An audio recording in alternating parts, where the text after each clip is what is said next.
Algumas pessoas ainda acham estranho, mas tem prova de segunda fase que permite consulta ao vade-mecum e tem prova de segunda fase que não permite consulta ao vade-mecum.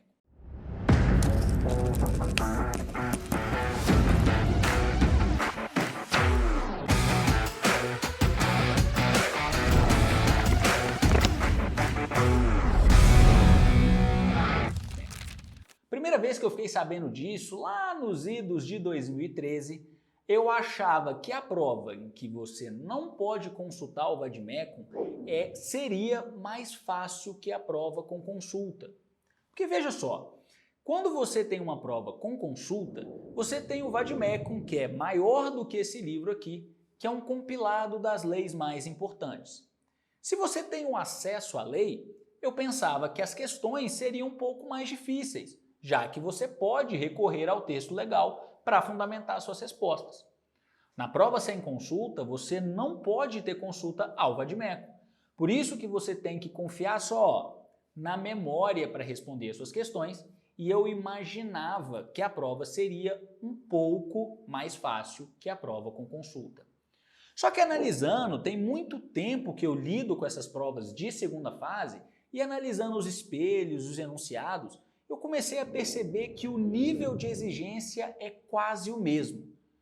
Então você precisa conhecer os termos da legislação, pelo menos das principais leis, embora não seja necessário conhecer o número de cada artigo especificamente. Então, durante os seus estudos, é importante separar ali 20%, 30%, isso varia de cada aluno para aluno, do seu tempo para poder estudar a própria legislação. Já quando a gente pensa numa prova com consulta, você pode ajustar os seus estudos fazendo que eles sejam mais estratégicos. Se você vai fundamentar uma contestação, exemplo que eu acabei de usar numa prova sem consulta, você vai poder abrir o seu código e verificar se é o 335 mesmo que trata da contestação e citar o dispositivo específico. Inclusive, você deve citar o dispositivo específico, porque isso vai ser pontuado no seu espelho. Só que você não precisa decorar de antemão que aquele dispositivo trata da contestação. Você precisa ter o que eu chamo de conhecimento geral da lei.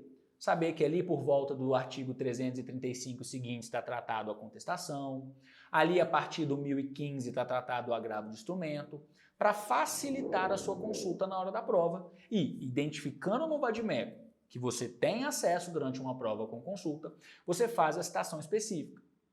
E a grande vantagem que uma prova com consulta apresenta em relação a uma prova sem consulta é a possibilidade de usar revisões.